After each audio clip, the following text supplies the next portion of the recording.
আসসালামু আলাইকুম ভিউয়ার্স, আপনারা সবাই কেমন আছেন? আমি ভালো আছি। আমি চলে এসেছি আজকে আমার মামার বাড়ি। আমার মামার বাড়ি একদম টাঙ্গর নদীর কাছেই। এখানে নদীর বিভিন্ন ধরনের মাছ পাওয়া যায়। এবার বাড়িতে এসেই দেখছি উঠোন ভরে পুঁই শাক, একদম পুরো উঠোন ভরে গেছে। মামি এই জায়গায় আগে সবজি লাগিয়েছিল, সবজিগুলো প্রায় হয়ে গেছে, তারপরে পুঁই শাক দিয়ে পুরো উঠোন ছেয়ে গেছে। এই কচি কচি পুঁই শাক দেখে না আমার মনটা ভরে গেল একদম। মনে হচ্ছে কত রকমের এরা রেসিপি বানায়। আজকের মূল আকর্ষণ আমাদের এই নদীর মাছ। এই মাছগুলো এই নদীতেই পাওয়া যায় বেশি। এগুলো খুব ভরা জলে পাওয়া যায় না, মানে খুব অল্প যখন জল কমে যায় নদীতে তখন এই মাছগুলো বেশিরভাগই পাওয়া যায়। কিন্তু আমাদের কপাল ভালো, এই মাছগুলো পাওয়া গেছে এই ভরা জলের মধ্যে বর্ষায়। যাই হোক, আজকে মামা নিয়ে চলে এসছে আমাদের জন্য গচি মাছ আর কিছু মাছের ডিম। আমার মেয়ে মাছের ডিমের বড়া খেতে খুব ভালোবাসে, তার জন্য মাছের ডিম আর আমাদের জন্য নিয়ে এসছে গচি মাছ। আমাদের এদিকে এগুলো গচি মাছ বলে। আপনাদের এদিকে এই মাছগুলো কী নামে ডাকে আমাকে অবশ্যই কমেন্টে জানাবেন। এবার মাছগুলোকে এইভাবে তুষ দিয়ে পাথরের ওপর হালকা করে ঘষে ঘষে আঁশগুলো তুলে নিতে হবে। এইভাবে তুলে নিলে এই মাছগুলো খুব ছোট ছোট আঁশ হয়, একদমই খুবই ছোট ছোট, মানে এমনি চোখে দেখা যায় না বললেই চলে। এভাবে ঘষলে কি হয়, তুষের মধ্যে ঘষলে দেখবেন সব আঁশগুলো উঠে যাবে।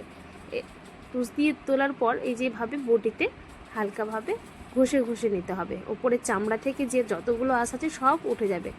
এবং সাইডে যে কাঁটাগুলো দেখছেন, এই কাঁটাগুলো এইভাবে কেটে নিতে হয়। মাছগুলো সাইজে অনেকটা বড় হয়, যখন নদীতে জল শুকিয়ে যায় তখন অনেক বড় সাইজের পাওয়া যায়, একটু মোটা মোটাও হয় দেখতে, মানে রান্না করার সময় একদম মাংসের মতো খেতে।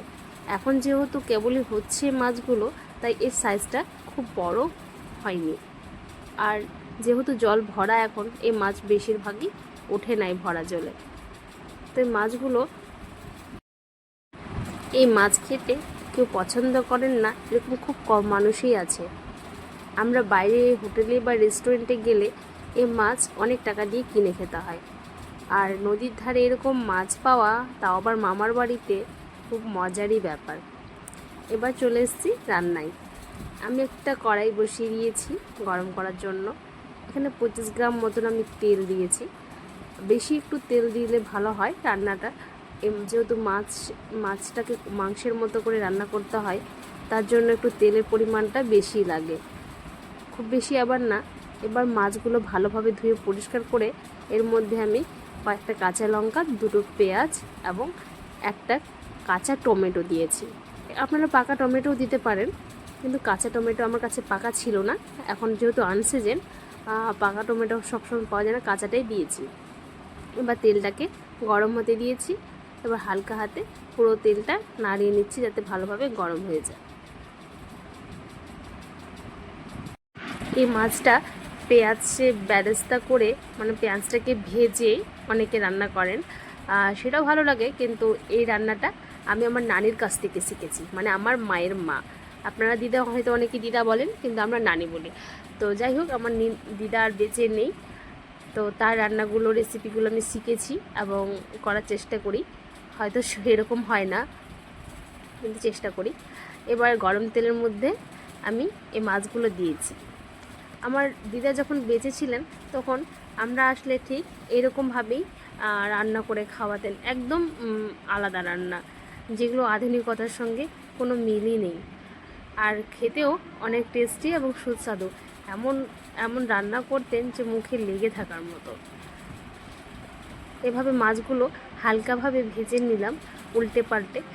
মাছ, পেঁয়াজ এবং কাঁচা লঙ্কা এভাবে ভাজলে মাছ এবং সব মশলা একসঙ্গেও ভাজা হয়ে যায়। এবার আমি দিয়ে দিয়েছি আদা রসুন বাটা। আদা রসুন জিরা একসঙ্গে পেস্ট করে রেখেছিলাম, সেটা 1 টেবিল চামচ মতো দিয়ে দিলাম। দিয়ে দেবো স্বাদ মতো লবণ, আর দিয়ে দেবো 1 চামচ হলুদ গুঁড়ো। আর যেহেতু কাঁচা লঙ্কা দিয়েছি, তাই শুকনো লঙ্কার পরিমাণটা, কাশ্মীরি শুকনো লঙ্কা আমি 2 চামচ দেবো, যাতে কালারটা দেখতে খুব ভালো হয় এবং খাওয়ারও ঝালটাও সুস্বাদু হয়।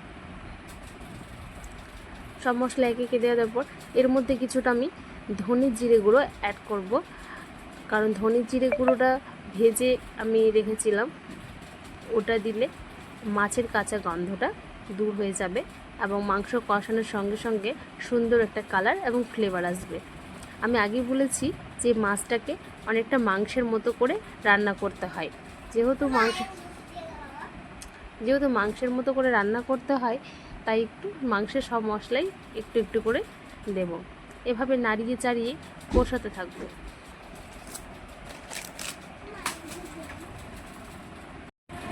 মশলাগুলো মাছের সঙ্গে ভালোভাবে মিলিয়ে নিতে হবে। দেখবেন পেঁয়াজ থেকে অনেকটা জলও বেরিয়ে গেছে এবং কালারটাও বেরাচ্ছে।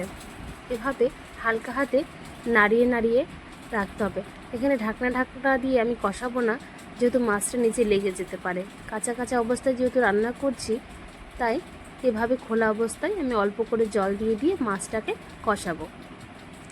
এভাবে নাড়িয়ে চাড়িয়ে দেখেন পেঁয়াজটা অনেকটা গলতে শুরু করেছে এবং মশলাটারও একটা সুন্দর কালার বেরিয়ে এসছে। এভাবে হালকা হাতে আবার নেড়ে দিলাম। একটু পরিমাণে জল দিয়েছি নিচে যাতে লেগে না যায়।